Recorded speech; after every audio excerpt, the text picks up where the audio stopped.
قرآن کے جو مقام و مرتبہ ہے وہ محمد میں شامل ہے۔ قرآن سمیع ہے، محمد بھی سمیع ہے۔ قرآن بصیر ہے، محمد بھی بصیر ہے۔ قرآن نجات کا رستہ دکھاتا ہے، محمد بھی نجات کا رستہ دکھاتا ہے۔ قرآن آپ کے لہجوں کو سنتا اور سمجھتا ہے، محمد کو آپ یہاں بیٹھ کر پکارے وہ وہاں مدینے میں۔ بے شک بے شک، سبحان اللہ سبحان اللہ، بے شک۔ جو مقام و مرتبہ قرآن کا وہ مقام و مرتبہ محمد کا۔ لیکن اب یہاں رک جائے، ابھی تک تو یہی بات چل رہی تھی نا، جیسا قرآن ویسے ہے، جیسے محمد ویسا قرآن، یہی گفتگو چل رہی تھی نا۔ لیکن اب یہاں ٹھہر کے میں آپ سے پوچھنا چاہتا ہوں کہ اگر میں اپنی نہیں کہہ رہا، نہ کسی اور کی، اگر وہ محبوب اللہ اپنے محب محمد کو قرآن سے پڑھا دے تو آپ کو کوئی اعتراض ہے؟ کوئی اعتراض نہیں، کسی کو نہیں ہے؟ یہ صرف ہوائی بات نہیں ہے، قرآن ہے بھائی، بے شک۔ قرآن ہے۔ اب یہ کنفیوژن میں دور کرنے لگا ہوں ایک جملے میں، اور آپ کا ساتھ چاہتا ہوں، پائک زبان ہو کر اتنا بلند نعرہ لگنا چاہیے کہ آواز مدینے تک پہنچے۔ بے شک، ویسے سبحان کے اللہ۔ حال بھی پہنچتے ہیں، لیکن کوشش یہ کر رہی ہے پوری توجہ۔ اگر وہ قرآن سے اپنے محبوب کو پڑھا دے تو کسی کو کوئی اعتراض تو نہیں ہے۔ قرآن کیا ہے؟ رحمتاً للمؤمنین، مومنین، رحمتاً للمؤمنین، یعنی صرف مومنین کے لیے رحمت ہے، صرف مومنین کے لیے رحمت ہے، صرف مومنین کے لیے رحمت ہے۔ مگر محمد کیا ہے؟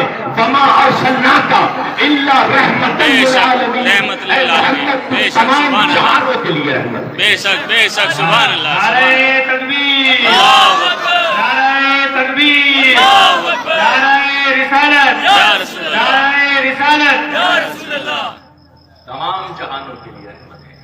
بے شک۔ اس مقام پر آ کر محمد آگے چلے گئے، قرآن اس مرتبے پہ نہ پہنچ سکا۔ کیوں؟ کیونکہ وہ نور لم یزل سے نکلا ہوا ایک نور ہے، وہ نور لم یلد سے نکلا ہوا ایک نور ہے جسے زوال نہیں، جس کا خاتمہ نہیں ہے۔ مجھے ایک بات بتائیے، ایک بلب چل رہا ہے، لائٹ چل رہی ہے، اس کی روشنی میں آپ لوگ بیٹھے ہیں، کیا آپ کے اختیار میں ہے، کیا کوئی یہ دعویٰ کر سکتا ہے کہ بلب بند نہ کیا جائے اور اس روشنی کو ختم کر دیا جائے؟ بلب بند کیے بغیر، لائٹ بند کیے بغیر ممکن نہیں ہے نا، ہو ہی نہیں سکتا۔ تو پھر آپ کو ماننا پڑے گا کہ جب تک وہ نور لم یزل ہے، جب تک یہ نور لم یزل ہے، نہ اسے زوال ہے نہ اسے زوال ہے۔ تو پھر اب آپ کہیں گے کہ روز محشر تو سب ختم ہو جانا ہے، روز محشر تو سب مٹ جانا ہے، روز محشر تو اس آشیانے کو ختم ہو جانا ہے، تو پھر کیا محمد کے نور کو زوال نہیں آئے گا؟ یہ خیال ہے نا بھائی، آپ کے نہیں تو کسی اور کے ذہن میں آ سکتا ہے، ایسا نہیں ہے۔ یہ نور جس نور سے الگ ہوا ہے، روز محشر یہ نور اسی نور میں جا کے سما جائے گا۔ بے شک، سبحان اللہ، اس نور کو زوال نہیں ہے۔ اب میں آپ سے پوچھنا چاہتا ہوں، یہ جو ہے نا وما ارسلناک الا رحمۃ للعالمین، جس سے ہم نے ابتدا بھی کی تھی اور اب ہم اس کی انتہا تک آ گئے، وما ارسلناک الا رحمۃ للعالمین، تمام عالموں کے لیے رحمت، تمام عالمین کے لیے رحمت، قرآن ہی کہہ رہا ہے نا۔ اب بھیا میں تو نہیں جانتا یہ عالمین کیا ہے، میں تو نہیں جانتا، آپ جانتے ہیں عالمین کیا ہے؟ بھائی اس چوک کو تو عالمین نہیں کہتے، اتنا میں جانتا ہوں، اس شہر کو عالمین نہیں کہتے، اتنا بھی میں جانتا ہوں، اس راجیہ کو بھی عالمین نہیں کہتے، اتنا میں جانتا ہوں، اس دیش کو بھی عالمین نہیں کہتے، اتنا بھی میں جانتا ہوں، اس ایشیا کو بھی عالمین نہیں کہہ سکتے، اتنا بھی میں جانتا ہوں، ارے پوری دنیا کو عالمین نہیں کہہ سکتے۔ تو یہ عالمین ہے کیا؟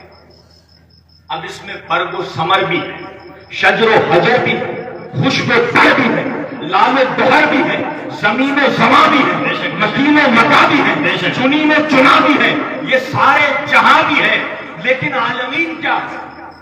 کوئی مکمل طور پہ دعویٰ نہیں کر سکتا کہ یہ عالمین ہے کیا، لیکن ہمارا یہ ازالہ، ہمارا یہ کنفیوژن بھی، ہمارا یہ سوال بھی قرآن نے حل کر دیا، قرآن نے حل کر دیا۔